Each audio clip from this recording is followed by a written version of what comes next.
Good evening, everybody, and welcome to tonight's Monday night panel. We've got a bit of a busy one this evening. So just quickly from me, just a couple of announcements that have come out in the last couple of days. So today, Doncaster Tickets, they're going to be on sale to season ticket holders and priorities 12 o'clock tomorrow. So not usual 10 o'clock, so it's at 12 o'clock tomorrow they'll go on sale, and then on general sale at 10 o'clock on Thursday. Okay, adults are £20. So that's the Doncaster Tickets, that's the 17th of September. And also I want to mention Gillingham tickets. I know we had to get them from the Gillingham ticket office. And I know some people, including myself, had issues going through as a guest, so had to create an account, which actually asked you to upload a photograph. We're part of the Football Supporters Association, and so there's been a few communications with various people on this going around, and it is a glitch in their system. I thought maybe it was because if it was more than one ticket you had to create an account, but it isn't. That's not the reason. So it is a glitch. What I'm going to do is speak to them from this the official supporters club to Gillingham regarding GDRP. Regard sort of what are they doing with the photos? Are they destroying them straight after, or they're not going to sell them on or anything like that? So I will send that from the official supporters club to try and get some answers for that. I know a few people have already done it through Twitter, but we'll go through the emails and people have given me some details. So yeah, it is a glitch in their system, but we just want to make sure that they're not being kept on. Vic will talk about SAS a bit later, but yeah, so we got a busy evening ahead. So I'm going to bring Vic on now. Hi, Vic. Evening, Chris. How are we this evening? Are we all right? How are you? Yeah, good. Welcome to sunny Devon, where it is sunny after a miserable wet day. Yes, yeah, lovely. Yeah, not been too good here either. So yes, we've got a bit of a busy evening, so lots of people to talk to. So shall we just go straight on with it? And do you want to do SAS later? Well, I'll do SAS quickly now. Okay. And this is Mark from SAS is told they're open tomorrow, of course, at the town end, their little office behind the town end. Very few spaces left for Stockport. And for Gillingham, they need numbers as soon as possible to see about second coach on sale. Could really do with Gillingham numbers by tomorrow so they can make an early decision. So if you can let SAS Travel know as soon as possible whether you are going to go to Gillingham or not, they would be very, very grateful. All the contact details are on the official supporters club website. But Stockport, very few left, and Gillingham, they need numbers as soon as possible to see about a second coach. So there we are. And I'm assuming that Doncaster details will be put out within the next few days now the tickets are going on sale. So yes, indeed. Look out for those. Okay, so first up, we have got James, who is the first team manager of our girls' teams, our ladies' team, our women's team. I'm not sure what is the right. Is it women's team or ladies' team? It's women's team, isn't it? I would say women's team, yeah. Yeah. Okay, so there we go. There's James. I will leave you to it. Any questions, put in the comments, and we will ask as many as we can. Okay, I'll see you soon. Chris, thanks very much indeed. James Lally, welcome along. Thank you very much indeed for taking the trouble this evening to be with us, because I know you've got a busy night ahead of you, so thank you. Appreciate it. So I thank you for having me.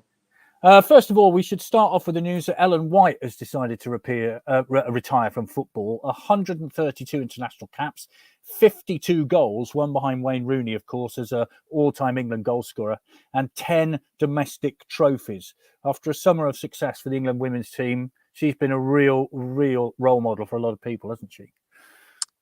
Yeah, I mean, you just have to look at the story of her kind of early days getting into football and kind of being banned from playing on boys' teams, partly because it seemed like she was just too good, and then to kind of achieve what she has done and to finish with a European winners' medal. There's not probably much better ways to go out. No, absolutely not. And what a fantastic summer she had, and indeed the England team too. So we wish her well in her retirement. Now, you joined the club in 29-20 as a development team manager, is that right? It is, yeah. So was development team manager for the last kind of 3 seasons. 2 of them were COVID curtailed. So one we only played about 6 games in. But yeah, so going into my fourth year with the club. But you guided the team to second in the Southlands Women's Regional League, so it was a pretty successful time for you. Yeah, I mean, the first season, if it hadn't have got curtailed, we were right up there with a chance of winning it. Second season, it was 6 games in, so too early to kind of say. And yeah, missed out in our final game, losing to Warminster, which kind of gave them the title in our last game in that 3rd season. Now, you've made the switch to first team manager. Effectively, what difference has that made? Are you in overall control of the first team or all the teams? How does it all work? Well, yeah, so overall control of the first team, but obviously that feeds down a little bit to the kind of reserve team and the under-18s. But we've also obviously appointed Tom Hartley as director of football and coaching a couple of months ago. So now we've got that kind of committee level structure in place. Over time, that will start to be directed more by Tom. So we can kind of change managers, and the club can kind of continue in the way that we want. You got quite a bit of support, of course. Keelan Panayutu, David Tomlinson, Imogen Webb, and Mike Peacock. So you got a really decent team behind you.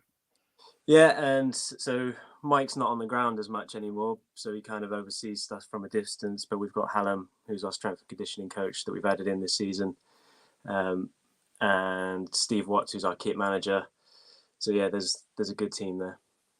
Now, dare I mention yesterday, first game of the season away at Chelsea, which I believe is near Chichester, which is not the easiest of trips. Unfortunately, a 3-1 defeat. Yeah. Just explain the mechanics of that. Is it a minibus? How do you travel there, and how does expenses work? How does it all work? So it's beyond Chichester. It's right on the coast, and the way it works at the moment, we don't have a regular minibus or anything like that. So players tend to share lifts, and then we try to sort out some expenses. I believe the league provides some kind of grant money towards that. I think our biggest issue with minibuses is not having anyone with a license to drive one, which kind of limits how many people, how often we could use one. So is it? I mean, it's a long old journey on the day, to get there and get back again, isn't it? And presumably a lot of your players work as well. So this isn't a full-time job, is it? No, unfortunately not. For most of us, for all of us, it isn't a full-time job. And Selsy's, I think, our furthest away trip. So we've got 2 more. We've got Exeter and St Austell, which, as anyone knows, St Austell is going to be a 4-hour plus kind of journey. Yeah, you've got Exeter, I think, in April, haven't you? Yeah. I'm quite interested in that because living near there, it means I can get along and watch it, which is fantastic. They play at the Exwick Sports Hub, which is a fantastic all-weather surface. You have got alternative home fixtures at Foundation Park. How exciting is that? Yeah, we're buzzing for it. Obviously, Fairford's been a great home to us, but the issue with Fairford always is that anyone living in Swindon can be a little bit difficult for them to get out to us out at Fairford. So it'll be, especially after the Euros, it'll be great to have some games in and around the town centre. So hopefully we can get kind of more fans to the games, and hopefully a partnership that we can kind of continue building on. What are the ambitions? Because I've got a question here from Sean, which says, do the women's team have ambitions to aim for the top leagues? Now, looking at the likes of Manchester City, they've got shed loads of money to throw around. That's not the case with you, is it? But what ambitions do you have? I mean, so we play in Tier 4, so we are in Tier 1 and 2 at the professional level. So a couple of promotions away from being around those kind of teams. But as you said, the finances and stuff are kind of a huge difference between us and those teams in that upper level. But yeah, absolutely. Ambitions at the moment are cement ourselves as a Tier 4 side. So we've in the 3 kind of years that I was in before this season, we've finished. I think the first season we finished just above the relegation zone, and then in the second season, Jamie had a great start with the players. I think they won most of their first games, but again, it was curtailed, so didn't quite see where we got to. And then in the season just gone, picked up a lot of draws, but managed to rally near the end of the season, kind of finish mid-table. So we want another season of kind of securing ourselves in that position, aiming to kind of be above the teams in our local area, to kind of so like the likes of Maidenhead, Blackpool, Keynsham, Portishead, they're our kind of main competition for players and stuff. So we need to kind of put an obvious difference between us and them. And then from then on, it's getting into tier 3. So that in itself, the expenses and stuff required for that, you're going to have to look at starting to pay player expenses, as well as coaches and things. So the money increases, but solidify tier 4, build the foundations of the younger age groups, and then get us into tier 3 and then reassess after that. The obvious question is, after this summer, have you seen an upturn in girls and women wanting to play football? Have they sort of knocked on the door? Has that been a factor, or is it yet to kick in? That we've had a couple of people message looking to get into football. Unfortunately, we're not necessarily the right club for people just starting out on their journey in football, given the level that we play at. So where we get those kind of requests, we try to direct them to other local teams in the area so they can kind of start playing. But we have seen an increase in kind of people wanting to come and watch our games and asking us for more information and stuff. So there's been an increase, but also a realization on our part that maybe we need to do a little better at getting our name out there, because people are interested but sometimes struggle to find out information about us. Yeah. Now, I've got a message here from Craig. He says, the chair and vice chair of the county FA, who effectively banned Ellen White from playing mixed under-11 football at a time when neighbouring associations allowed this, are still in post. From memory, one joined the association in 1975. What's that line about male, pale and stale? I mean, from what we've seen in the summer, things have to change. And I think Ian Wright had a bit of a rant, didn't he, about girls, they have to be able to play it in school. Otherwise, we ain't going anywhere with this. So that's a fair point to make, isn't it? Yeah, I mean, it's a tough one because I don't know the situation well enough beyond what was kind of reported in the papers at the time, but these leagues only run with volunteers, and there aren't a huge amount of people desperate to kind of volunteer and take that place. So it's hopefully his views have changed in the intervening years, but in terms of girls playing football in PE lessons, so I used to be a PE teacher, and I used to do a bit of coaching in schools, and it's not just football that's an issue in schools for girls with PE. There's generally a limited kind of choice of sports for them, and quite often can get dominated by the kind of young, boisterous little boys running around.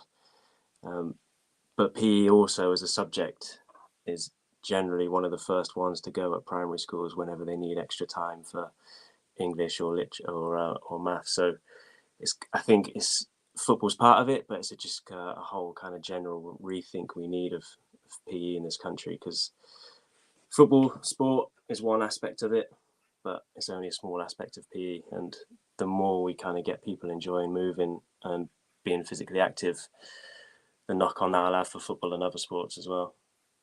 You mentioned Lark Hall Athletic, your first game this Sunday at Foundation Park in terms of this season. Yeah. 2:00 kickoff.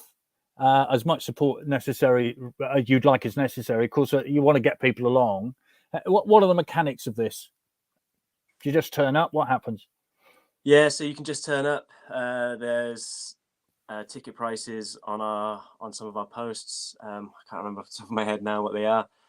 I'll have a look quickly. But yeah, you can just turn up, pay on the door. Kids getting free.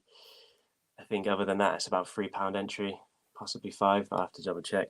Should know that really, shouldn't I? You're allowed not to know it off the top of your head. That's fair enough. I mean, the bigger the crowd, the better the support that you get. And actually, with what's happened in the summer, that should reflect itself with women's football, shouldn't it? I know, various football clubs around the country, they get, I've seen extra games. They get quite a lot there. They do get a decent level of support. Yeah, I think from the, obviously it's my first kind of time at this level, but the bits I've seen in the previous years, Exeter seem to be a bit of a role model at our level of how to kind of get fans engaged, and the support that they get from their men's team, their community foundation provides a model for a lot of teams, I think, as to how they can kind of grow the fan base. And I think when we were due to play our game at the county ground last season against Exeter, they had a decent amount that they were going to be bringing up there with them. So yeah. Yeah, sadly that was called off because of the weather. And I guess that's your ambition, to get a game on at the county ground, isn't it? Yeah, so I was fortunate enough to support Jamie, our previous first team manager, in the game that we had at the county ground a couple of years ago against Poole. I think we had about 300-400 there, which, given it was, I think it was like the half marathon day in Swindon at the same time, marathon or something, and the weather was horrendous. It was a good turnout, and yeah, it's a lovely surface to play on as well. Great place to. Well, James, we wish you well. Thank you very much. I know you've got things to do this evening, so we'll let you go, but appreciate your time very much indeed. And that's a 2:00 kickoff at the Foundation Park ground. Lovely surface, of course. And we wish you well. Thank you very much indeed. Brilliant. Thank you for having me. No, brilliant. Thanks so much, James. And as I said, we'll get you on for a longer stint with some of the girls as well, so we can hear a lot more about it. And Marie has just messaged in that it's £3 entrance fee on there we go. Sunday. So 2:00 on Sunday, Foundation Park. Brilliant. Thanks so much, James. Thanks. Take care and good luck for Sunday. Cheers. Bye. Okay. Bye. Okay, so right, shall we get our next guests on? I think we should. I say guests because we've got a special addition to the guests. So here we go. Here's Johnny and Ben. Hiya. Marvelous. How you doing? You all right? Yeah, very good. Thank you very much indeed. Thank you very much for joining us. And I kept it as a surprise that Ben, you were joining. So yeah. Sorry to disappoint. I'm sure that's not.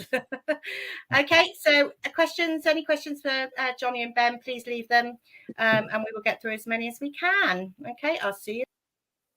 Thank you very much indeed, gentlemen. Welcome along. Thank you very much indeed. I've done loads of homework on Johnny Williams, but I didn't know Ben Gladwin was coming on. So, Ben, I apologise. But first and foremost, congratulations about a Saturday, because it was a win I think that everybody needed. Certainly the fans did, and I guess the players did as well. The behind-the-scenes coaching, all that kind of thing.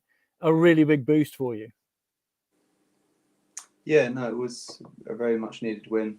I think we were getting better every game, even though I didn't think we played that badly against Harrogate. Goals at bad times really cost us in that one. But yeah, I think we were very pleased with the performance on the whole. We've been waiting for that really, when it just clicked, and it did. And sometimes it can be hard to play against a team that's just had their manager sacked. But we were clinical on Saturday, and it was a good feel-good factor after the game. Ben, I guess a goal after 22 seconds is pretty good. But I mean, sometimes let's go back one game. You scored early in that one, didn't you? Last Tuesday against Leyton Orient. But this time you managed to hold on to the lead. So that was a real plus. Yeah, I think we knew we needed to start the game fast. We sort of said that in the changing room. Try and press them high up the pitch and win some balls back high up the pitch. Gets the fans excited. So that was always the plan. But to get it after, I think you said 22 seconds, is obviously unexpected. But to get that was nice, and then it gave the players confidence for sure. Gave the fans confidence, something to shout about, and obviously we progressed from there. Yeah, Johnny, obviously you got the second, didn't you? For those of us who'll never do it, what's it like scoring at the town end? I mean, if you're going to score at your club, you might as well score at the most vociferous end of the ground. Ben's done it in the playoff semi-final, for goodness sake. I mean, what's it like? What's that thing?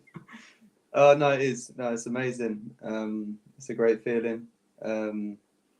Obviously, the other end's usually empty at the moment, so it's obviously really nice to be scoring in front of the fans. Been fortunate enough to do it a couple of times, but no, it's a really good feeling. And obviously, the time of the goal was great. Just after half time, we scored at crucial times in the game on Saturday, and I think that helped us go on to get a good result. But no, yeah, it's an amazing feeling to celebrate with the fans at that end. You got man of the match, and of course at the end, the gaffer sort of held your hand up when you came off. I mean, he was obviously very pleased for you that you got that goal and that performance. Yeah, no, it was. It means a lot, the support from the manager. In the past, I've always played my best football, and when I'm confident and I have that belief coming from the manager. Some players are able to do it whether the manager likes them or not, really. But I've always performed better when the manager's a fan of me and gives me that kind of confidence to kind of express myself and do what I do best. So no, I really appreciate that, and I was glad to repay the favour and get a goal on Saturday. Ben, obviously we've had the manager on, and he said that you've lost a lot of weight this year and you come back really fit. I mean, how does it compare to previous seasons? Because you've missed out on pre-season a couple of times, haven't you? And that makes a big difference, I guess.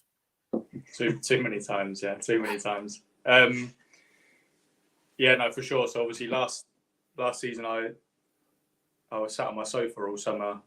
I sort of had it in my mind, to be honest, that I was going to retire because my knee was really, really bad. And then I think about 8 days before the season started, I got a phone call just saying would I be interested in coming back in with the takeover and stuff happening.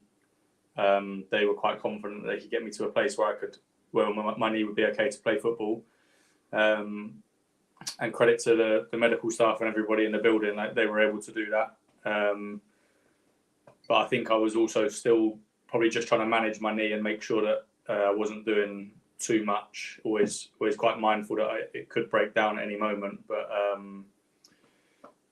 having that confidence of all the games I played last season, and obviously a few less chocolate bars over the summer, I was able to shed a few kilograms, and I feel really good. I feel like I've got a lot of confidence back in my body. And like Johnny said, faith from the manager, enjoying going to work every day. So, long may it continue, enjoying it at the moment.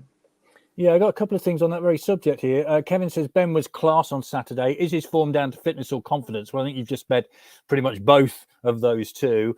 And the old Duffer Ratter, hello to you. Great to see Ben looking fitter than I've seen him in a long time. As vice captain, who has the job of protecting McCurdy when he starts on his tempers. I mean, we've all witnessed that in the last few games. Tough job that. I was going to say, are you... How difficult is that? Do you just let him chunter away, or what happens? I think sometimes we get his frustration as well. So it's not on him. He's not doing it for no reason. For sure, we feel that frustration as well, and I'm sure the fans do, and they see that. He has his own unique ways of going about things, as a lot of people can see.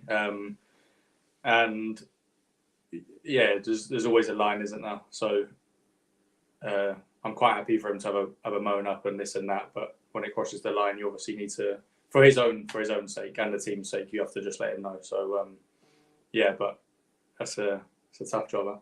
Yeah. Here we go. Mark says, a question for the boys. How unsettling is it when you see a manager and teammates leaving in pre-season? How do you manage the transition of player comings and goings? I mean, Johnny, obviously, I think that refers to Ben Garner, the Teapot, and just about everything else that went off to Charlton. I mean, how difficult is that? I guess the transition was a little bit smoother because, Scott came in and took over the reins. Yeah, one thing in terms of timing, it was in the summer. So it was obviously at the end of seasons, people do come and go. So you do have time to have a pre-season rather than changes during the season. That was a positive, but it is tough. We've lost a lot of good players and a lot of good people, haven't we? It was a very good changing room last year. I think that was one of the key reasons why we did so well at times. The togetherness within the squad, and everyone got on well with each other. I think that's key. But it does take time. I think as you can see, we haven't started as well as we would have liked. We've only lost one in 5, but we had 3 draws, and it's taken a little bit of time. We've gradually started getting better as a unit and starting to learn each other's games, etc. And that does take time. But yeah, hopefully onwards and upwards from Saturday. I thought the performance was really good, and the new boys, they're starting to settle in, and hopefully we can build on that. Yeah, I've got a question here, Johnny. It says, I know it's great playing for your country, but do you sometimes think about not wanting to go off during international breaks if your club is doing well? Ooh. You got a World Cup coming up, for goodness sake. I'm guessing if you get called up by your country, you're going to go, aren't you? Yeah, I think the World Cups, it's always in the back of my mind at the moment. It's something I'm trying not to focus on. It's still 3 months away. My full focus is on playing for Swindon and playing as much as I can and playing well, and hopefully that will take care of itself, whether I'm picked or not in the squad. My main focus is getting as many wins for Swindon as I can until then, and playing well. But no, of course, I don't think anyone would turn down a trip to the World Cup. I don't think so. Yeah. No, it's all right, Gaffer. I'll stay and play at Barrow. It's not going to, not quite the same, is it? We're looking forward to a trip to Barrow, obviously. Daniel says, how much is Johnny looking forward to the World Cup? I think you just kind of picked on that, but facing England in particular, of course, they're in the same group. So it's something that Wales have faced before in the Euros. So it's quite a fixture. Yeah. I managed to play in the game in the Euros last time round. It's a massive spectacle, obviously. Living in England, you see how many people tune in and how much it means to people, supporting England, and how much it means to the Welsh fans as well. At the same time, it's a massive game, no doubt about it. We unfortunately lost in the last minute in the last tournament. We faced them in, which was tough to take, but it's going to be a great spectacle for fans to watch, and it'll be a tight game, I'm sure. It's going to be weird though, Ben, isn't it? A World Cup in November and December, but of course the leagues 1 and 2 carry on. The Premier and the Championship don't. I mean, it's going to be a strange kind of feeling, isn't it? Really, really strange. Yeah, I'm not entirely sure what time the games are on, to be honest, but I'm hoping we don't get to miss the England games. I'm sure the gaffer won't mind moving training for them. We'll see. But no, really, really strange. No warm weather. But I guess it'll be a nice experience for the fans. I guess in the pubs, having a few pints, cold weather outside. I'm sure we'll create a good atmosphere still when it's something new, something to get excited about. So I'm looking forward to it. Evening all, this is from Liam. Great win and performance on Saturday. Feels like the team is starting to gel. Does Scott have a leadership team as the team had last season? I'm guessing he's saying there, Ben, about senior pros. Is there a senior pros sort of group? Because you've got a lot of younger players, haven't you, coming into the team? How does that work? Yeah, I think so. Sort of, obviously the captain Angus, myself, Frenchie, Johnny, Reedy as well. A lot of experience. Played a lot of games for his age. Ellis, who's obviously we've missed him a lot. I don't think it's necessarily been designated, but the senior players are sort of, if anything needs dealing with, they would be the ones, I guess, to go and do it.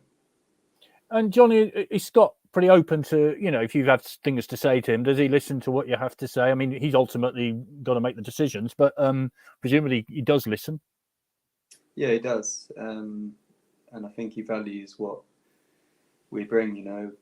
We've been fortunate enough to play a lot of games in our career. I think he values that and respects that. And I think that will only help the team if we can bring our own experiences. And I think he values our opinions as well, which is important because you can help in different ways and have different ideas. And I think it's important when people can listen to one another and take that on board. Sorry. I think it's important. I think the manager does, value that. So it's good. It's good. Sarah says, is Ben still on penalties after Harrogate? Sorry to mention that one, but are you? Yeah. Fair enough. Well, that answers that. I mentioned the goals in the semi-final against Sheffield United. I mean, those were belters, weren't they? Can you remember that first 17 minutes? What was the feeling like? In the crowd, we were all going bonkers. I mean, what was it like on the pitch? It was a crazy, crazy game, wasn't it? Yeah, do you know what? It's I think a lot of players will probably tell you the same thing. You kind of get yourself into a place when you're playing well, and you don't remember a great deal. It just kind of happens. I remember I'll get it wrong, but probably roughly the 75th minute, not having a clue what the score was. You're not the only one. Yeah, us and a few of the Sheffield lads were sort of asking each other like, who's going through? We have no idea. So, but yeah, it was a crazy night, and obviously really great memories of that season and that night in particular. Yeah, Johnny, you've had the ups and downs of the playoffs, haven't you? With your club Charlton beating Sunderland in the final, but of course last May at Port Vale, horrible experience for all of us. How was it for the players that night? Yeah, that was, I think, one of the saddest points in my career. I think definitely it was an emotional change room, wasn't it? It was tough. I think we all believed in each other, and we knew we'd come down to the last 4 games of the season. We had to win them all. Harry came back, of course, and did what he did, and told us we'd make the playoffs when he comes back. So he wasn't wrong.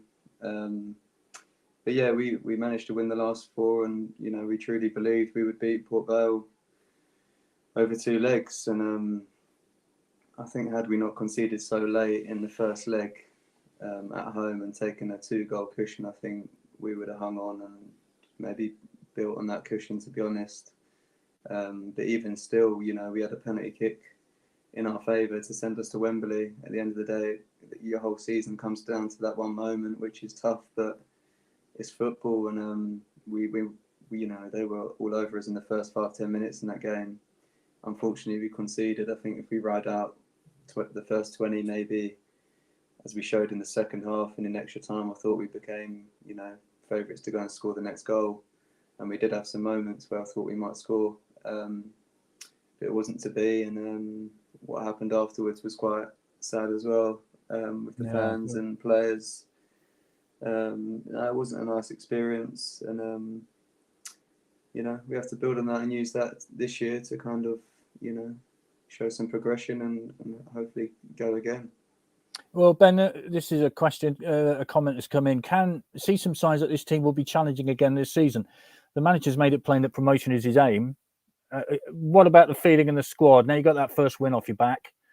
Where do you think you can go from here?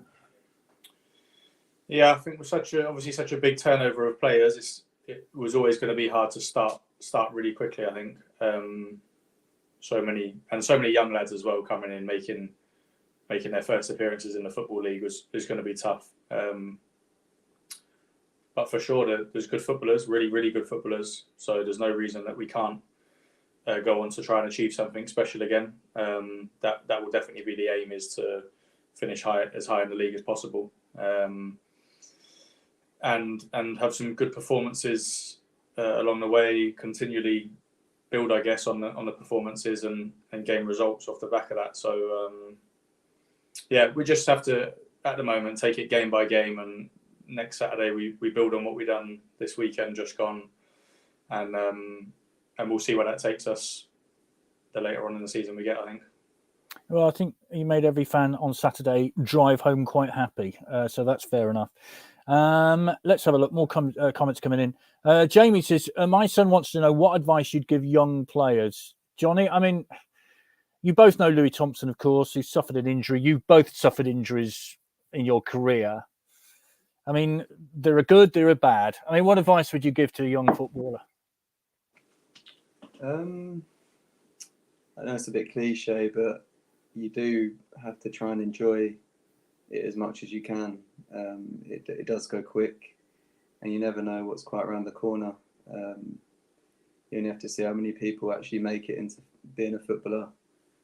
The numbers are ridiculous. So you do have to be grateful and try and enjoy it as much as you can. And I'd say that's what I'd advise. Ben? I mean, I think, Ben, you got into it a little bit later, didn't you? So what would be your advice? No, I definitely follow Willow's line there. For sure, it has to just be about enjoyment. You have to try and enjoy every moment. Look after your knees. Yeah, work hard and enjoy it. That is very cliche, but there's a reason people say it constantly. It's work as hard as you can every day, I think, and try and play with a smile on your face, because that's when you're going to play your best football. Well, this is from Craig, and he says, here's a question for Johnny Astor. Why is he always smiling? He seems to be having the time of his life. Does this reflect him being happy at STFC and his teammates, or has he always been this positive? Are you always smiling? Are you never miserable? What's the answer to that? You see him at the training ground. I'm not sure, really. I think over the, I've had my fair share of injuries, and I have had loads in my career. So as I say, I do try and enjoy being fit and being able to go and play football as much as I can, really, because it can be taken away from you, whenever, and there's always worse off in the world. So I feel like I am happy. I'm happy to be around this group of boys.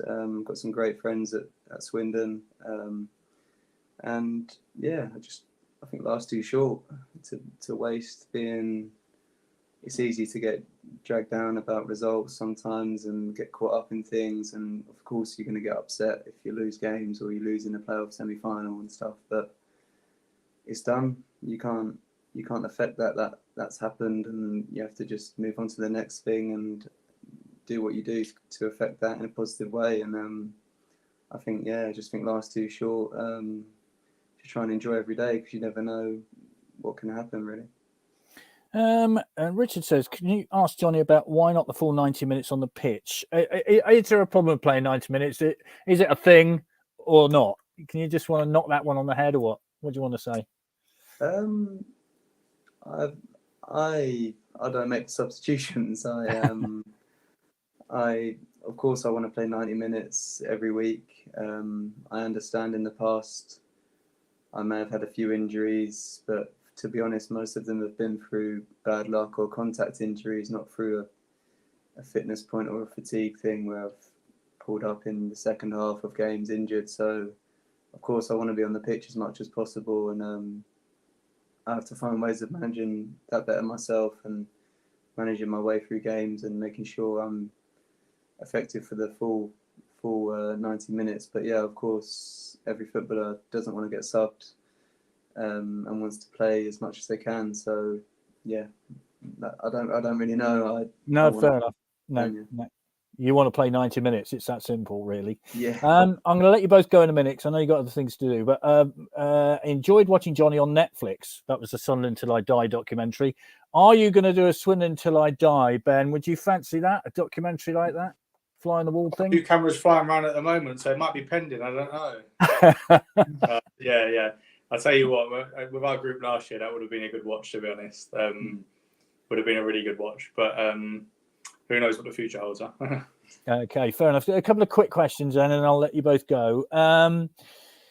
Let's have a look. What do the guys think about that ridiculous theory put about by many fans that you two can't play in the same 11? Have you heard that theory? It goes around. Do you want to answer that, either of you? First I've heard of it, to be honest. Yeah. Okay, fair enough. Well, that answers that then. Can you ask them if they need anyone else in to boost the squad, and what positions? I mean, ideally, which position would you like to see boosted? Johnny? It's obviously up to the gaffer to sort that out. It's not your problem, but number 8. No, I'm joking. No, I just want to put it out. I love playing with Ben. I think when we played number 8 together last year, I don't think we lost a game when we were on the same pitch, and I love playing alongside him. He's a top footballer, and it's a pleasure to play alongside. So yeah, but yeah. Okay, fair enough. What about you, Ben? What would you like ideally to see in the team? I mean, fans often go on about a striker. the 20 goal a season striker. Of course, they grow on trees, don't they? You can find them everywhere, can't you? But Pay some serious money for them. well, there's talk of Tyrese Simpson over $1 million now, which extraordinary amount of money. I mean, we all know what he did last season, so there we go. Tamsin said, Ben Gladwin, absolute baller, great start to the season. Sue says, when will Ben write his book, read whatever diet he's on? Please share and get the book out for Christmas. This is about Danny Lee. Mitchell says, Johnny, sorry to see your twin brother has left the commercial team. You know, Danny Lee is now. Yeah, no, that's a good shout. He'll be pleased with that shout. Yeah. And also, Steve says, during the last heat wave, I seriously thought about shaving my beard off. Did Johnny consider the same? I mean, I would imagine at Carlisle, watching it in the stand was horrendous. I don't know what it was like on the pitch, but how difficult was that? Yeah, it was tough. I do get a bit of banter from, being a bit, well, I would say fair-haired. I used to be fair-haired. I do get a bit of banter. I'm always putting the sun cream on in training, even when it's a bit cloudy. But just in case. No, it was tough at Carlisle. I'm not sure what the exact temperature was, but that probably was the hottest game I've ever played in. And it was tough, and I think it showed in running stats and stuff were down on the day. But understandably, it's playing in that heat. It's obviously going to affect both teams. But yeah, it was tough. Yeah, well, it was bad enough in the stand. So well done on the pitch. Nikki says, Johnny, my daughter's a mascot in November. We'll hopefully walk out with you. Had a cracking game on Saturday. Well, World Cup's in November-ish, so you might be otherwise engaged. Gentlemen, thank you very much indeed. Thank you so much. And Johnny, we wish you all the very best with Wales, of course. So you had that marvellous experience in Euro 2016 when you got to semi-finals. I have a lot of Welsh relatives, so they'll all be rooting for you. So thank you very much. And you, Ben, thank you very much for your time. It'd be lovely to speak to you later in the season. I really appreciate that. So thank you very much. No problems. Thanks a lot. Yeah, and I'll enter that. Thank you very much for taking the time and supporting us. So have a nice evening, and we'll see you on Saturday.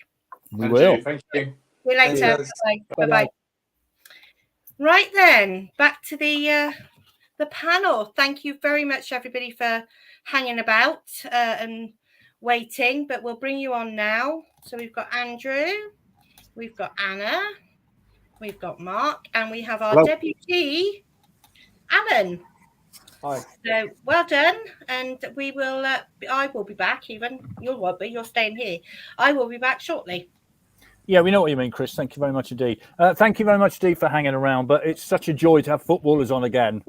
It was such a struggle last year to get them on. I know, Mark, you'd be pleased to see Ben Gladwin on tonight. It was. So, yeah, and it was lovely to talk to them. Andrew, I know you get to talk to them every week, so go away. That's fine.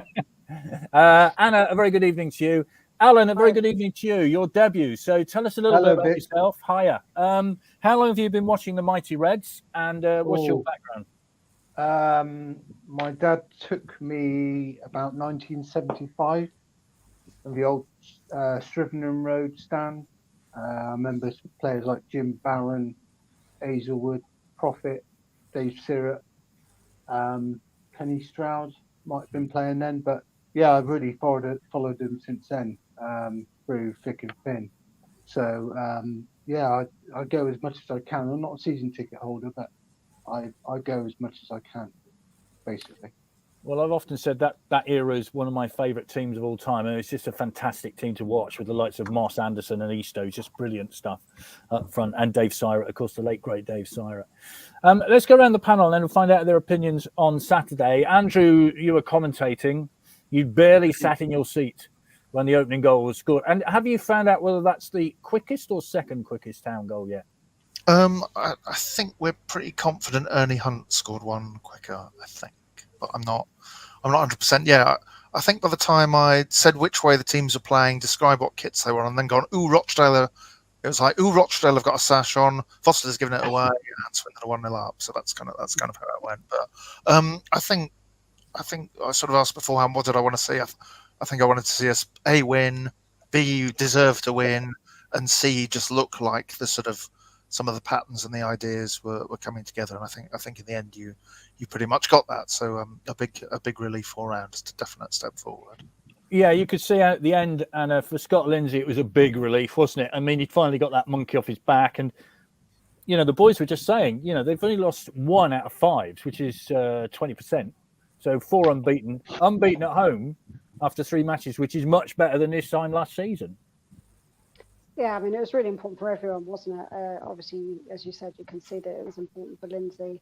Although I was at the game Saturday, I listened to your commentary, Andrew, a couple of times for that first goal because it was funny, really, the short amount of time it took from kickoff to the goal. But it was just great to get the win under your belts. Obviously, you want to get that monkey off your back, but like everything in this game, you shouldn't get carried away, and I don't think anyone is.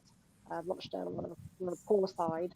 And we executed well against them. That showed by the number of shots we had, didn't it? But long way to go, and we've got to keep up that sort of level of performance against a much better side. So starting arguably against Stockport, whether they're actually better or not, we'll see, won't we? But good to get away for sure. Yeah, Mark, great start on Saturday, of course, but let's take it right down. Rochdale have had a terrible start to the season. They had a couple of chances, didn't they? Let's be fair. Yeah. They've lost their manager. But having said that, you can only beat what's in front of you. And we had so many chances. Their goalkeeper was, for me, man of the match. I mean, he made some extraordinary saves. What were your views? Yeah, good. I mean, you would need to ask Anna if her husband, John, actually saw the first goal, because I don't believe he was in his seat when the goal went in. So he missed it. I echo what Anna said, really. Good performance, great to get a win, very poor opposition. They reminded me a little bit of Scunthorpe last year. I wonder whether they'll get too many more points unless they appoint Alan Nill for about or it's who's the guy who normally comes back and Keith Hill. Keith Hill. Yeah. Keith Hill, come back for his 15th stint as manager probably. Good. You could see what we were trying to do going forward. Created lots of chances. Got a bit exposed a little bit. I like Darcy as a footballer, but I'm not sure he's a right back. And I think better sides will exploit that, won't they? So, yeah, good. Great to get a win. Everybody went home happy. But also, like Anna said, nobody's going to get carried away. And we've got 2 tough away games now, haven't we? Yeah, we have, yeah. Starting this Saturday, obviously Gillingham away as well. So we shall see. And you are a Gladwin fan, I know. So how nice it is to get 2 players, not 1, but 2 players on the Monday night panel, which is fantastic. And one of them, Ben Gladwin. So you're a happy man?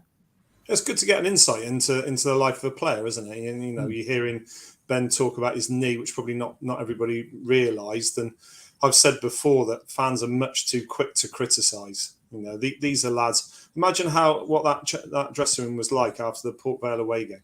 I mean, we were desolate. They must have been absolutely gutted. There wasn't one player in there who wasn't devastated by that defeat. So we need to remember that. We need to remember they're human beings, probably reasonably well paid in comparison to Premier League footballers. Nothing like them, and they're all human beings. Alan, you've mentioned you've been watching since 74, 75. I mean, you've seen the ups, you've seen the downs, you've seen the sideways. What were your impressions of Saturday, and what are your impressions of the early stages of this season? Because let's be fair, some fans have been already saying that Scott Lindsay isn't the man to take the club forward. What are your views on this? I actually think we've not even hit our peak. I think we've not even come out of gear 2 yet. I think the fitness has taken a bit longer than originally. But I think once we get going, I think we will be quite a hard team to beat, because I've seen signs of that already, that we're harder to beat, whether it's to do with that new defensive coach we've got. There's a lot of potential with the squad, definitely. All the young players, a lot of potential, and I think it's vital we kept Gladwin, Williams, Reed, McCurdy, people like that, to obviously from success, and Williams from success from last season. But no reason why we shouldn't be in the top 7. I mean, you got the Mansfield, Northampton, Salford, Leyton Orient, but we should be amongst all that, really. But yeah, it was quite positive, and I quite liked Darcy at fullback, but I was quite surprised when he did start there. I think, but I think going forward, he gives a bit more control, because he's quite a good footballer and a good passer of the ball, really. Yeah, he was up there in my list of men of the match, actually. I thought he had a terrific game. Kevin says, I've concerned playing that system with Darcy at right back. Andrew, what were your thoughts when you saw that team? Because did you have an inkling before the game that might be what he was going for, or was that a shock to you to see Darcy in that position? It was a shock when someone sort of tipped us off at about 5-2. That was probably what they were going to do. Yeah, so I didn't expect that. I didn't think he'd played right back. It turns out he hasn't played right back as well. I think the idea was to kind of try and get him and Fraser Blake Tracy sort of more involved, kind of coming in off the flanks. I think because when you sort of if you watch Romeo Hutton, when he sort of gets the ball, very often he's kind of head down and get to the byline, try and get the cross, and he doesn't sort of come inside so much. I think it sounds like that's what they wanted to do, and they were prepared to gamble a little bit on him. Obviously not being perfectly positioned defensively, because he's I think he had one training session there. So yeah, we had a bit of a clue when we came in, and they were lined up as a back four, and he was in that back four. We thought, oh, hang on, what's going on here? And then we found out. Malcolm says, great performance on Saturday. Not only we had two good referees on the trot, but I've also noticed Harry has been well behaved last two games too, with less chat and hand gestures and putting it in on the pitch instead. Keep it up, Harry. Jeff Harris says, rumours about McCurdy and Hibbs. Any thoughts? Well, Anna, first of all, the referees. I thought the last two referees we've had have been excellent, and they've allowed the game to flow, and they seem to have dealt with Harry McCurdy brilliantly. They've just kind of let him chunter away and not taken it too seriously, which maybe is the way forward. I don't know. Yeah, I mean, the positive sign from those referees is that you didn't really notice them. That's what you always say, isn't it? A good referee is someone who just lets the game flow, and you don't have to focus on him all game. So the handling of McCurdy is going to be tricky all season. His card is marked, isn't it? And I think we saw that with the sending off against Salford, that referees will know who he is, they'll know how he behaves, and that second yellow was harsh. I think we could see that, but they are going to be on the watch for him, so he's got to be much more careful than he was last season. It could have happened a few times, I think, last season as well, not just potentially lucky not to have had a thing red then. But it was interesting what Ben Gladwin said in his little interview just a few moments ago, when you asked him about, are they watching and kind of minding McCurdy, I suppose, and that is what you expect of those senior pros, not just amongst the group of younger players off the pitch, but on the pitch. I think we all saw perhaps that Dion Conway last season as captain wasn't as vocal as some of us might have liked, although he contributed in other ways. But I think you could already see that those senior pros on the pitch are taking care of those younger pros, and that's what I think is going to be necessary if we're going to progress up the table, because there's so many players in there that don't have significant league experience, that certainly at the beginning those senior pros are going to have to carry it through, aren't they? Yeah, Darcy was constantly demanding the ball on Saturday, so confident and very different to some of the other new recruits in recent weeks. Don't think Darcy will be there when the injury is clear. Also, very impressed with Jacob Wakeling. I think he'll be a good player for us. Now, I have to say, Mark, my goodness, he looks as though he's a goal scorer to me. I mean, he wants the ball. He's everywhere. He's working hard. So to me, he looks as though he's a goal scorer, and he looks as though he's a player. Yeah, he does, doesn't he? I mean, I've only seen him the once because, disgracefully, I haven't been to many games this season for various reasons. But the game that I did see, he wasn't playing at Walsall where I went, impressed me. His work rate was superb. Obviously scored the goal on Saturday, ran himself into the ground. And a lot of comparisons made with Jerry Yates, who, of course, we had on loan a few years ago. If he turns out to be anything like Jerry Yates, we'll all be very happy. I still think we need a striker. We definitely need to free up McCurdy and Wakeling if McCurdy stays. For me, they need a big target man who's going to hold the ball up, and we can then find different ways of playing. So that would be my wish, really, in the next couple of weeks. One, to keep McCurdy. I think he should stay, but I think there's every chance he may go. And secondly, a big target man to complement the other players. Alan, he's loved, isn't he, at Swindon? Harry McCurdy. You know, is he going to get that somewhere else? I mean, the point is, if somebody comes in for him and they offer him more money, etc., the club gets offered money. It's the way of football, isn't it? People move on. You know, it's that simple. But Yeah, you know, I've seen bits of footage with him and the way he reacts with certain fans. You know, it's fantastic, really, and it's great to see. I just think that he's obviously one of our biggest players, and that I think they're going to have to desperately try and keep hold of him. But at the end of the day, money are talk. If a decent offer comes in, you know, are they going to turn it down or take it? But it would be a big shame, because obviously he's sort of our sort of talisman that, you know, that can get a few goals. But on the Conroy situation that Anna said, that actually I think McDonald is probably a little bit more cuter in terms of the signing as a captain. I think he has shown a bit more nous, and he's sort of more experienced. So I think he'd be a good signing eventually once he gets really fit. Well, that's what we want, isn't it? I mean, Gordon Greer, I guess you look at a Gordon Greer character of a few years ago as a captain, as a leader. He was a leader, wasn't he? I mean, would you say, Alan, is a similar type of player? I would say, yeah, he's in that mould. Yeah, because Greer was a good player and a good captain. Sort of a Calderwood mould, isn't he, Greer? But McDonald hopefully will come good. But yeah, I definitely need a big centre forward. I'm not sure about Adaloy yet, whether he's not fit, but maybe potential. But I think they definitely need a sort of an out-and-out main striker to come in. Yeah, Andrew, Tyrese Simpson, has that boat sailed? I mean, it looks as though he's off to Huddersfield, but may they loan him out or what? I don't think they've started the championship particularly well, have they? So whether they think they are in need of a striker and a physical striker. I mean, I suppose they could loan him out, but I think you have to probably assume that his future lies elsewhere. I guess if you're in the championship, you'd much rather loan him out to League One than League Two, because he's had his half of a season that sort of indicates he can do it at that level. So if you're Huddersfield, you'd probably want him to develop higher on. So no, it does feel like we do need someone in that mould, certainly, but I can't quite see it being him at this point if Huddersfield are prepared to pay the kind of cash that keeps getting suggested. And what have you heard Harry and McCurdy? I mean, there are going to be rumours. We've got another week and a bit to go before this blessed transfer window shuts. What have you heard in terms of rumours, and how much do you believe these rumours?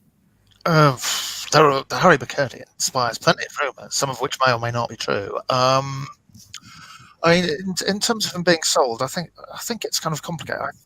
As far as I understand it, I'm not sure that many clubs would really want to take a punt on him. Even though he did so well last season, just because of all that disciplinary history. And I think that makes it complicated, because would they offer the kind of money that would allow sort of Swindon to go and buy a replacement? In a sense, Harry McCurdy is more valuable to Swindon, if you see what I mean, than perhaps he is to another club who would just kind of come and we'll take a bit of a chance on him. We won't worry about his past too much. So I'm not convinced. I'm not convincing. I would think he's more likely to stay, but we'll see. Yeah, well, there we are. Steve says Conroy isn't playing at the moment. I've looked at their lineup actually, Crawlers, and he hasn't been playing. Is he injured again? Do we know, or is he just not in? That's what I thought, but I haven't seen any confirmation. I think he may be injured. Okay, and Payne isn't starting for Charlton either. So hey, loan him back. David all away last week, though, didn't he? When he came on. Yeah. KKH at Huddersfield, of course. Yeah, of course, he went there last week. Tyrese and Kane last seen together at Walsall near the way home with us. Yeah, makes a bit of sense. They obviously know each other. Anna, where do we go from here? Because obviously everybody's as high as a kite. I mean, I was driving home on Saturday. Fabulous. Really enjoyed it. I kind of enjoyed Carlisle, but, it was so hot. I just, how they played in that, I just don't know. I just can't fathom it, basically. Where do we go from here, though? It's easy to run away with the idea now that we're going to win every single game, blah, blah, blah, but it ain't going to happen. Where do we go from here? I mean, as you know from our prediction league, Vic, I am more on the pessimistic side when I come to predicting. So, yeah, I'm certainly not getting carried away. I mean, it's so early, and you've just heard from two of our key players that they recognise as well that the youngsters coming through are going to need some time to gel with the rest of the squad, and it's actually a very big ask of those senior players, which is arguably a smaller pool group than was present last season to do that job. So I just think it's very early. You know, last season we said we overachieved. We made it to sixth place despite what happened last pre-season. And I think it's a huge ask to reassemble a squad again with a new inexperienced manager to finish even in sixth, even in those playoff spots as we did last season. I think that's a huge ask. So, you know, we've got to build little by little. We do look more solid defensively. I would agree with that. I think the 3 draws we had showed that we can tighten up at the back. We're still going to give chances away, and we showed that Saturday against Rochdale. So it's really little by little. Let's keep building. Let's keep some momentum and keep on giving those younger players minutes. And I think we could, you know, I'd like to see us finish top half, I suppose, but we will need another striker. I think that's inevitable. I hate to mention you might have won that prediction league last year by a point, so I won't. Yeah, well done, Vic. Yeah, congratulations. Thank you. I think I was about 20 points ahead at one point, and then my pessimism dominated, and you pipped me. I won't mention it again, honestly. Mark, a back 3 or a back 4? Back 4 for me. I don't like a back 3 particularly. I think you get too exposed down the flanks, and actually it's interesting, isn't it? It seems to have reverted to a back 4 probably in the last few games. Good to see he's got a couple of different systems. I think you need that, and perhaps there will be times where we can play a back 3, but I think it tends to get exposed at this level and tends to mean we perhaps pass it around too much at the back when we have a 3, whereas, you know, players know their roles when they're in a 4, don't they? And going back to what you said, asking Anna about where we go next, I agree with what she said, because it is a massive ask to ask a relatively inexperienced manager to come in, to get the players up to the top 7 after last season, where some of the players have left, you've got a load of newbies in. Having said that, the Swindon public and the Wiltshire public won't allow that team and the club to wallow in mediocrity, you know, and you don't want the impetus of last season to be lost and the crowd to start drifting away. We're just a little bit down on attendances from this time last season, and we want to keep that impetus up. You know, if we're in this league for another 2 or 3 seasons, the 8s and 9,000s become 5 and 6s, don't they? And that's where you can lose that kind of role that we seem to be on last year. So I think we do need to build. We certainly need to show ambition both on and off the pitch. Clem's done a fantastic job so far, but we need to build on that. And I think it will be a sign if we can sign at least one forward player in the next week of our intentions this season. If we don't, the best we can expect, I think, is mid-table. If we do, we could still maybe have a shot at the playoffs. Interesting, of course, the cost of living is going to come into this in the winter. How that will affect attendances, we don't know yet, but people are going to have to make a choice between one thing and another, and that's fair, you know, fair enough. One positive, at least the youngsters are on 2-year contracts and not loanees. Tamsin says, spoke to Scott Lindsay after the game Saturday, and I said there were fans chanting Lindsay out at Harrogate. He said, I was chanting it myself. Proper football banter. Yeah, that was a miserable afternoon, I have to say.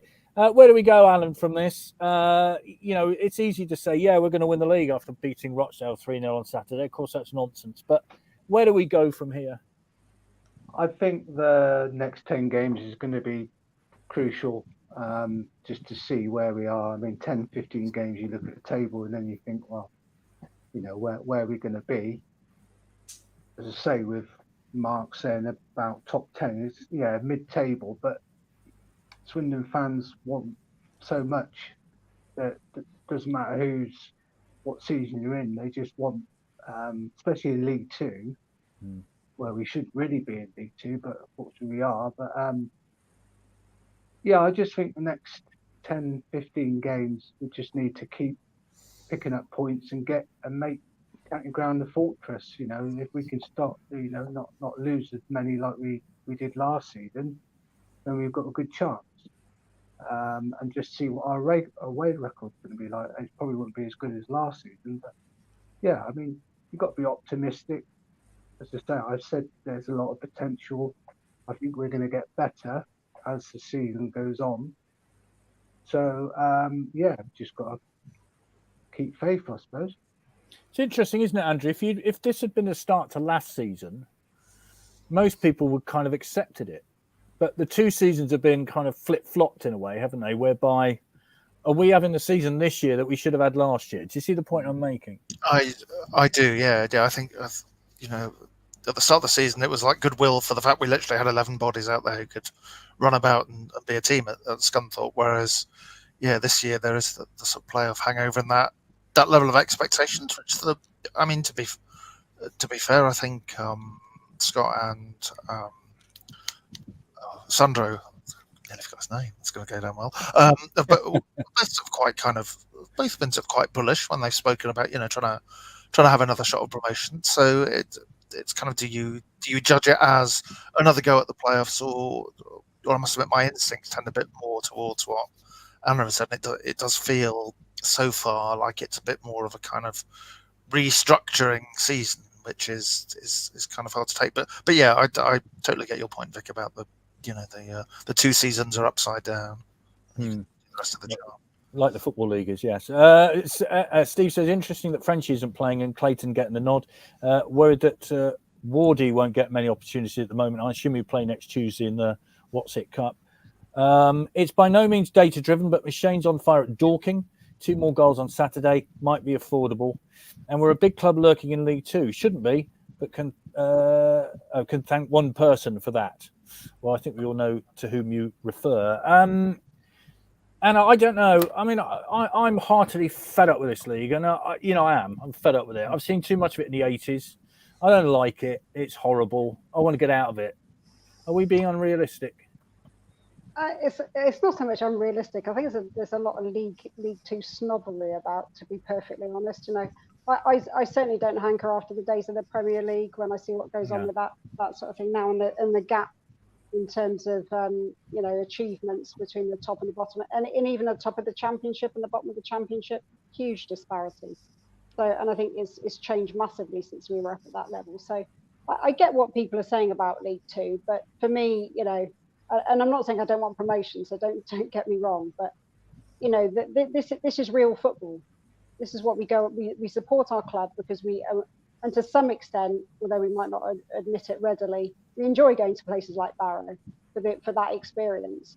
So I want success for the club, but I do want it to be sustainable, and I think that's what Club Morphuni and this current regime is aiming at, is to create some sustainability such that you can move up through the divisions without breaking the budget and creating a financial issue. So I don't have the same problem with being in League 2. I know the distances to travel to away games are pretty horrific, and some of the grounds are a bit rubbish. But we're here. I'm here supporting the club because this is the club I love. So I'll support the club whatever division we're in. So yeah. Fair enough. Yeah, as long as it doesn't rain at Barrow. Can it be dry at Barrow this season, please? Yeah, it was horrible. When we were stood in that queue outside, that's probably the wettest I've ever been. It's just ridiculous. Well, I stood the whole time. I stood on the open terrace the whole time. True enough. Apart from Brighton. Apart from Brighton on that night, which we need to go into. Remember that as well, yeah. Mark, what about Saturday then? Stockport away. First time in a long time at Edgeley Park. What are your thoughts on that? Yeah, tough game. I think the next 2 games, Stockport and Gillingham, will give us an idea, like Alan was saying, where we're going to be. If you take 1 win out of the 2, wouldn't you, to have 3 points rather than 2 draws, really, because draws are the thing that kill you, even though, as we know, 3 draws equals a win, according to a previous manager. I'm more impatient than Anna, I must say.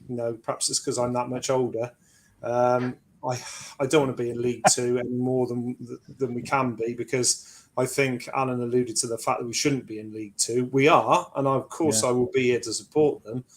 but it is Division 4 North, isn't it? I mean, it is. the distances you have to travel, and Anna did all of them last year. Fantastic achievement in itself. Much better than her brother, I have to say. You know, I want to get out of this wretched league, and I want to get out of the league as quickly as possible. I don't want to be waiting in this league for 4 or 5 more years while we rebuild. Yeah. And the truth of the matter is, I think Andrew will back me up on this. I think we've been in this league 5 years out of the last 6, Andrew, with just the 1 season in League One. Well, that's just not good enough, is it? It's not good enough.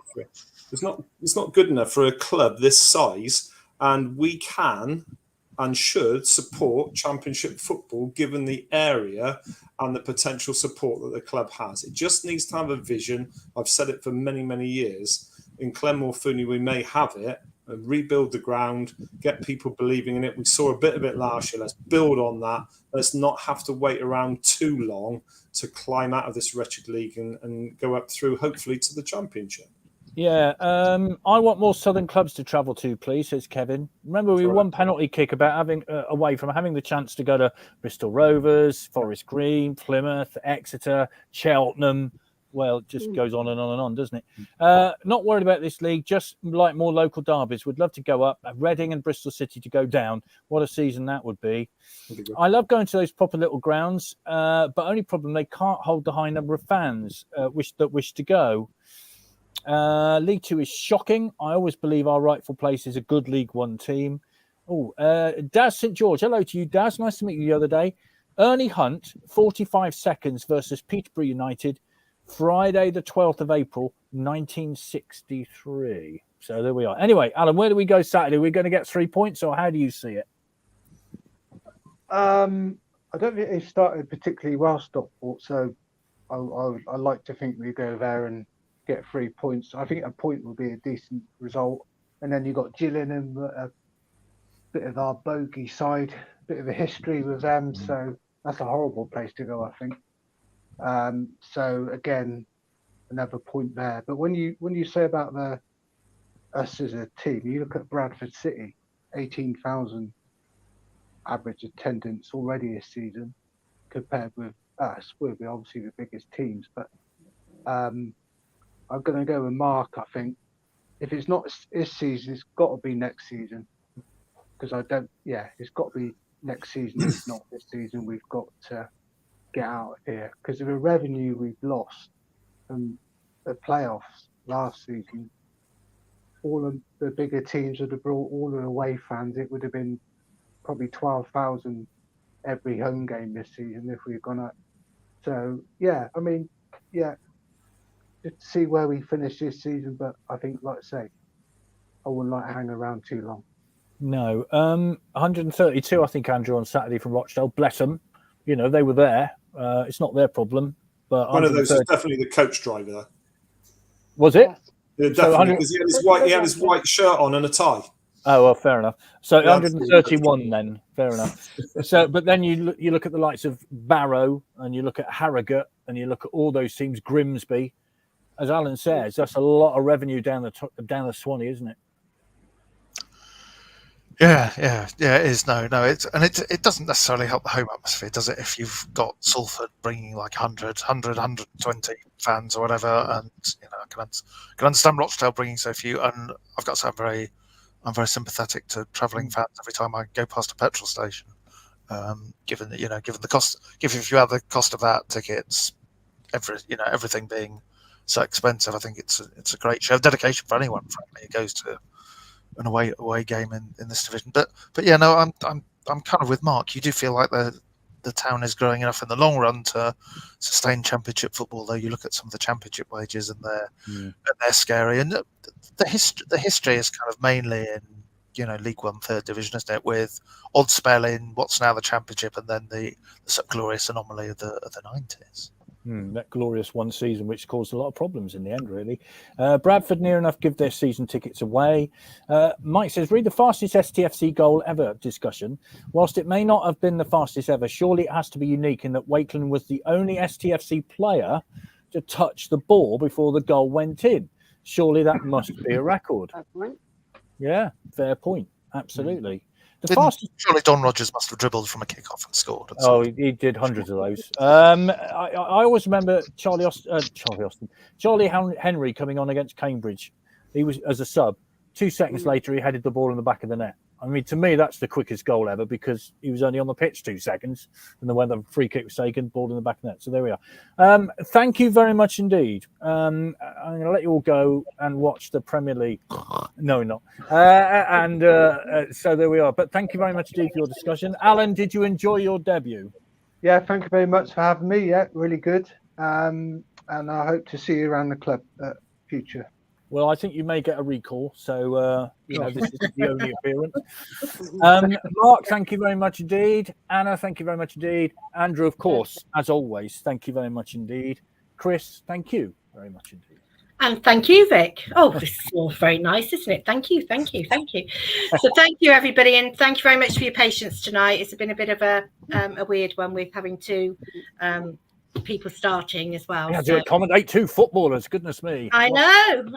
2 for the price of 1. So we should say thank you to Mark, of course, for sending all the messages through as well. Yeah, thank you, Mark, for doing that. So let's not forget the women's match at Foundation Park on Sunday, 2 p.m. kickoff. They'd love to have everybody down there supporting them. So that's £3 to get in. And we will be back next week. Can I just say the SAS again, and then I'll let you finish. Okay. Stockport, very few left on the buses there. And Gillingham need numbers as soon as possible to see about a second coach on sale. Could really do with Gillingham numbers by tomorrow, so I can make an early decision. 2 ways of doing it: get all the details off the OSC website, or go to the SAS travel office behind the town end tomorrow evening, I think from 6 o'clock. So that's the way of doing it. So there we are. Okay. So next Monday, which is bank holiday, but we have got Christian Roberts with us from 7 o'clock. So that'll be an interesting one. A good song about Christian Roberts. Yes. Oh, then, Anna. No, I'm not singing it. It's to do with him having played for City, but he's all right now. Yeah, that's right. Yes. Yeah. Okay, so Christian Roberts next week. The week after, we have got a special guest, but I'm just waiting for final confirmation for that. So that will be, we'll get that tweeted out and everything as soon as we have that final confirmation. Again, if there's anybody who would like us to try and get on, please let us know. We have got a few already booked in for September and October, but we've got the rest of the season, so we can book them in. I can see one here. Anne would like Charlie Henry. We have tried actually to get hold of Charlie. I know he's still local, so if anybody has any sort of connection with him, please let us know. So that's it. So thank you very much for everybody. It's been a bit of a long one today. So we will see you all next Monday. If not, we'll see you at Stockport, whoever's going, and then we'll see you next Monday. Okay, thank you very much. Thank you. Bye.